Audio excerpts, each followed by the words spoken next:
Hey friend, welcome to the Truly a Masterpiece podcast. I'm Craig Walker, founder of Craig Walker Coaching, author of the book Shameless, The Life You Were Born to Love, and the creator of the Truly a Masterpiece course and podcast. Now, if you've ever wrestled with self-doubt or shame, that voice that whispers that you're just not enough, or maybe the fear that people are about to figure you out, you're in the right place. I feel your pain. For most of my life, I lived with fear and insecurity until one night in 2014 when I told God, enough. Like Jacob, I wrestled with him until he gave me the insights that changed everything. Today, by his grace, I live with more confidence, love, and joy than I ever thought possible. I want to help you do the same. Each week, I'll share biblical truths, practical tools, and real stories from people who are just like you, but they won their battle with shame and self-doubt, and they're living that life that God created them to love. So grab a cup of coffee, settle in. This is going to be fun. Let's get started. Well, thank you for joining us today at the Truly a Masterpiece podcast. My name is Craig Walker. I am your host today. I am with Shane Doherty. Shane is a graduate of the Truly a Masterpiece program, and I had the privilege of watching the transformation of this man's life. And I just knew everyone else needed to hear this story as well. So Shane, why don't we kick it off and let you introduce yourself, tell everyone who you are. Well, appreciate it, Craig. Thanks for having me. Shane Doherty, I'm 31. I'm married to my beautiful wife, Caitlin. We've been married going on this August will be 10 years. Got three kids. So my oldest, Roman, he's 8.5, and then my daughter is going to be 6, and then I have a 3-month-old. Born and raised here in Dallas. Congratulations. Yeah. Yeah, What's his name? What's the last one's name? Levi. So Levi. there's Roman, Haven, and then Levi. Okay. Tell us what you Yeah. do for fun. Do you have any fun around your house? Yeah, so when I can too, I like to go to the gun range. That's pretty fun. I'm not a gun expert by any means, but I enjoy getting out and shooting. I like to read books, so anything on leadership or faith or personal development is always a good thing for me. Anything related to family, serving at the church, just kind of hanging out outdoors. I'm very calm, relaxed, laid back, so I just try to kind of, stay out of trouble and do something pretty much calm outdoors or, kind of getting a book here and there. So that's what I tend to do for fun. Amen. I just came back from, you just mentioned shooting. I got to give this plug. I just came back from MCRD in San Diego. My grandson just graduated Marine Corps boot camp. He's our third to graduate, our son and two grandsons, and they all three graduated with expert marksman. And so we're proud of them. We kind of brag about it and say, of course, they're walkers. They've got to be expert marksmen. we all shoot. We are just bragging, I know. But That's it's great. fun. And that was a good picture too. Oh, Yeah, you he, got to he see looked that sharp. online. Yeah. Yeah. No, you texted it to us, Oh, that's remember? right. I did. Yeah. Yeah, you Yeah. texted it We're to us. super proud of him. And yeah, yeah. Shane, you and I met, I'm thinking it's about a year and a half ago. Is that correct? It sounds about right. I think it was January of 2025. Hmm. If I'm not mistaken, it was around there, maybe early February, but yeah, coming up on a year and a half. Well, let me set this up because this is kind of jumping right in the interview. When we Okay. spoke, you had shared that you had an addiction with pornography. And then I asked you something after we'd talked for a while. I just kind of asked you a clarifying question. Just looking out, let's just say you could look out a year from now, and what if you decide you're just not going to do anything about it? That's just the way I am, can't change, forget it. What's life look like for you a year from now if you do nothing?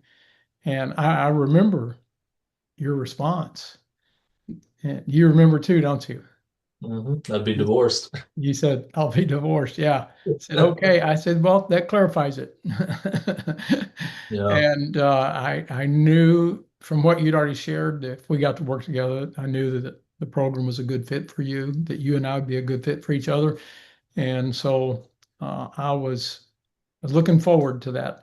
Walk us through what was going on in your life at that time. Take us back to before coaching started. What was life like for you? absolutely. So I'll take it back I think it was about a year prior. A mutual friend of ours, which He's actually a graduate of the program. Hmm. We met for coffee, and I don't remember the nature of the conversation, but I opened up, told him my story. He told me his, and somewhere along the way, we were talking about, my struggle with pornography. And I remember he told me about you. Here's what he does. Here's the name of his coaching. I think you could benefit from it. And I tell you what, for a year, I held on to that business card. Normally, about every 3 months or so, I tend to go through my wallet and empty everything out, but your business card always stayed there. And I think there was one point too, my wife washed my wallet by accident, and everything in there was totally destroyed. Some of my visas and other stuff. The funny thing is, your business card was still intact. So I truly believe that God wanted me to go through your program. So fast forward a year later. In short, what ended up happening was my wife and I don't want to say it was an argument, but we were talking. She pretty much said, "Hey, it's either us or porn. Like you need to make a decision and you need to figure this thing out." You kind of laid down the gauntlet. Yeah. Yeah. And I look back at that time and I'm super proud of her because she was willing to just say that boldly. Of course, I'm choosing you guys all day. Yeah. And it just put this sense of urgency, like I need to figure this out. And I remember I talked to her about it. Hey, I think I'm going to call this guy. And she said, Hmm. of course, give him a call. How did you get started in pornography to start with? How did this get into your life? First grade. An First extended grade? family member. Yeah, an extended family member. I was in elementary school. I would walk home or ride my bike home. An extended family member had their computer open, and I logged in to go watch, or to play, math games that we would do at school. And first Hmm. thing when I opened the computer was a pornography site, and that's where it started. You and I met, you were how old? Um, 30, 29, turning 30, or maybe So I had you just were turned 30. 23 years then, Yeah, 23 years into this addiction. yeah, Had you tried other things to break free? I did. What had you done before? Regeneration. Yeah, great There was program. took me about a year and a half to go through it, but I did all 12 steps. Hmm. There were a few other discipleship programs there, and then I did one-on-one accountability with a really good friend of mine. He agreed to walk with me for a year, and he Hmm. did, and I owe him so much because of just his time and love and Friendship, yeah. support that he gave me in that whole year. Grateful for his friendship. And then we also did a few different, or I think I did maybe one or two men's Bible studies along the way. Uh-huh. And so each of those times I had always confessed. But again, I felt like a lot of what was lacking So was the you've been structure. through It was not. regen, discipleship programs, small groups, one-on-one discipleship. What was that? How did that work for you? You told me one time how long, the longest you had ever gone and without viewing porn. And I was shocked. 3 weeks. 3 weeks, yeah. 3 weeks in 23 years. That's Yeah. amazing. Yeah. The Hmm. longest I had ever gone. So Was 3 weeks. What was your mindset then when we met? I would think at that point it was like, I'm just stuck. I can't change. Did you feel like that? 1,000%. Yeah, I Thousand felt very percent. stuck. Yeah. Hmm. How did you overcome that mindset to say yes to me? Yeah, I know you had the motivation. Your wife had thrown down the gauntlet. It's either us or porn. You got to choose. And so, okay, that's really big. But there's something inside of you also, and I'm just asking because I don't know the answer to this. What gave you that motivation to take that step? Say, I'm going to try again. I was tired. I was very You tired was of it. whooped. You were whooped. Yeah, Yeah. Okay. yeah, I was exhausted. You know, now I can put words to it. At the time before we met, I couldn't, and I know we're going to get to this probably here in a bit, but with your program, I went in thinking I need to solve this pornography issue, but I got so much more. And solving the pornography was just a byproduct. So again, I know we're going to kind of dive into that here in a bit, but Well, I like you um, saying that. You hadn't told me that before, but I'm glad to hear that. I do know yeah, it's true. I got so much more than just. tackling the pornography. But again, I can put words to it now. Previously, I couldn't. I mean, between the shame and just the condemnation that you feel after you watch the pornography, and then sometimes it can be a daily thing. Maybe you go, for example, the 3 weeks that I went, where it's probably only happened once or twice. I actually went that long, and I thought I was doing a great job. Like, oh wait, I'm 3 weeks free, kind of thing, and then you turn right back to it. Whatever the time period that I went, but I turned back. It was just that feeling after. I just felt like there was such a huge weight on my shoulder when I called you. I was exhausted. Mm-hmm. Okay, Uh, good deal. Well, when we went through the training, you were faithful. It didn't take you 3 cycles to get through it. You came in, and is this true? Partly because it was one-on-one, you and I together. It was easier to show up week after week than into a group. Is that true? I'm fishing here. I don't know. I would say that's part of it. I think other part of it too is just my personality, right? Or my Mhm. character. Not personality, but characters. Like if I tell you I'm gonna be there, I'm gonna be there. Okay. Right. So and plus the fact is I'm not gonna make an investment and not show up. So I I, learned that early on. I used to do this for free. And then yeah, I charged kind of a stipend, and that didn't make a difference. And only when I started charging for it, and you know this, maybe most of our listeners don't. We're a 501(c)(3). We are yeah, supported by donors. This ministry is largely supported by donors. So this program cost about a third of what you could get it anywhere else. And it's still a commitment. And it was hard for me to charge anything because, yes, I'm being supported by donors. And but that I'm glad you said that because when people make the investment, they show up. absolutely. And you know what? Craig, your program, I think I would pay for it 1,000 times over again. I think it was well worth the money Mhm. that I invested into it. Seriously, I'm not just saying this for your show or the podcast or to make you feel good. I was seriously kind of at my ends there that I just didn't know where else to turn to get rid Yeah, of this whole pornography thing. Like that's how bad it had gotten, and I was stuck. yeah. So the fact that I yeah, struggled with the low self-worth for 58 years. And I came to the place that I said, I will pay anyone $10,000 that can help me break free. I wasn't addicted to anything. I just knew I was tired of second guessing everything, being stuck on major decisions. And I literally meant that. If someone can help me, it's worth it because I know I'm capable of more. This self-doubt's got me stuck, and it did. And that's yeah, when I God set agree. me I free. mean, So I think yeah. that's how I felt. I would pay any amount of money just to figure this thing out. I mean, for my wife, and I knew this. She may have told me along the way. I mean, it didn't come up for some time before your program, but I knew how she felt. Even though it got to a point where she's like, "Hey, that's your battle, and I'm gonna give you grace." But deep down, I know she's saying that to be supportive, but deep down, I mean, if you really asked her and she was, candid with me, she could say, no, I don't feel safe. I don't feel seen. I don't, et cetera, et cetera, et cetera. Right? I knew that. Hmm. And so if whatever amount of money it took to make her feel the opposite to me, I mean, it's worth it. So Yeah. again, I'd pay that 1,000 times over. It was Awesome. so Thank worth you it. for saying that. Yeah. Often when people go through the training, there is, I can see it when it happens. There's a point, it's a turning point, and it's different for almost everyone when they kind of got that, they have that aha moment. Like, I get it.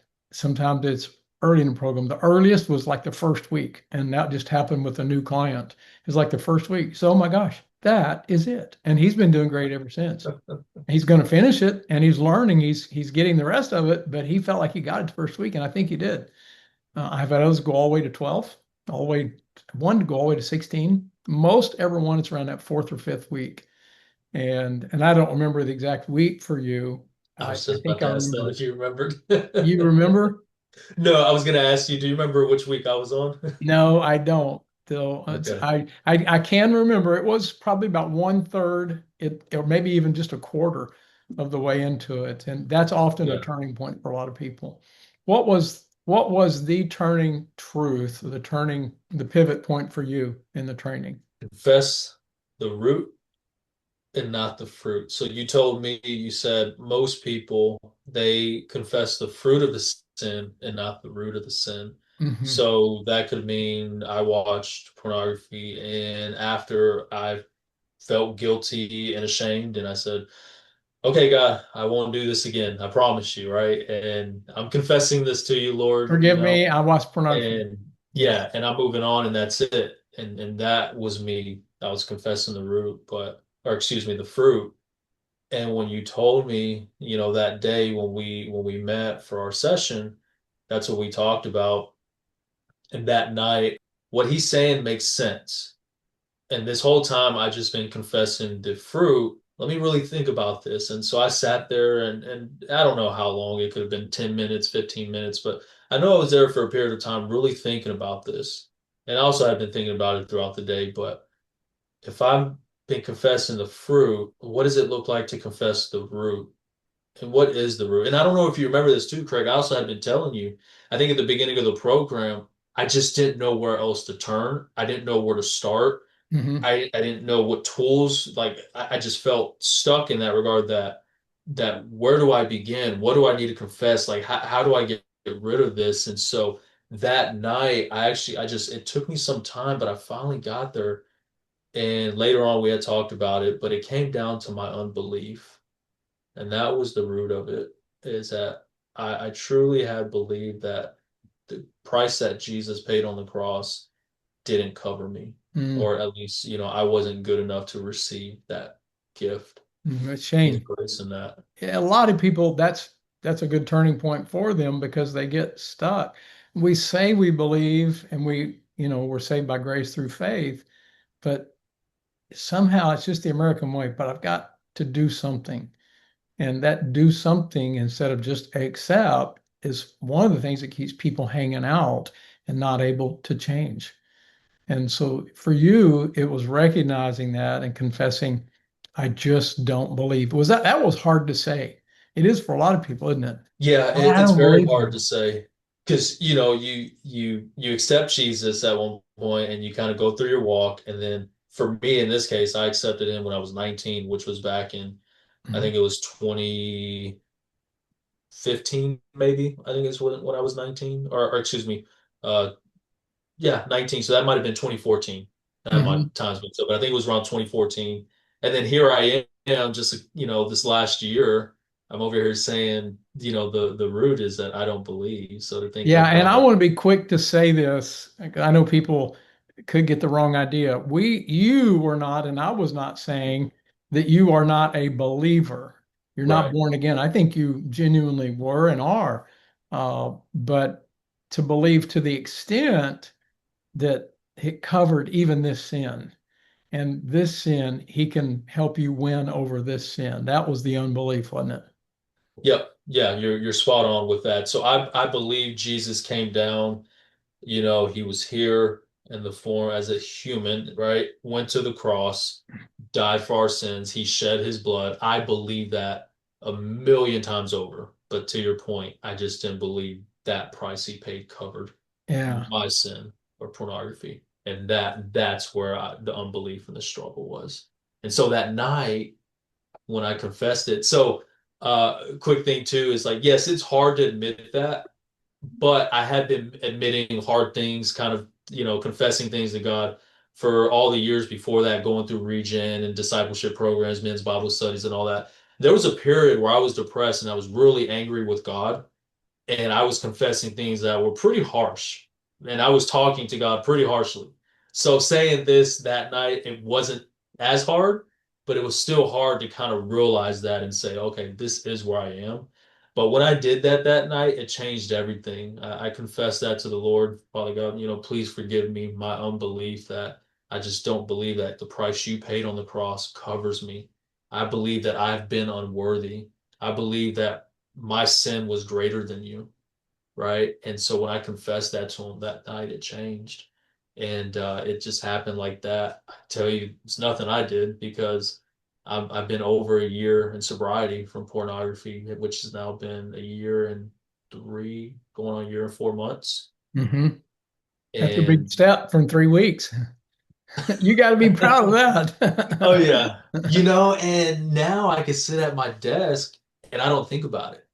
Whereas before, I could be working and my legs tapping, or I'm messing with something, all from like just fingers and just I was just very unsteady, and it was always on my mind. I just had this eagerness to go and watch it, and now I can sit at my desk and not think about it, and I can go weeks and months without thinking about it. And of course, the temptation comes, and I combat that now. But before, it was like I would just give into it because it was always on my mind. But it happened overnight. It was like one day I woke up and I didn't have the desire to watch it anymore. Yeah, it changed everything once I confessed the root of it. And so to make this clear too is that it wasn't so much of me going to say like, okay, Lord, I'm confessing this to you.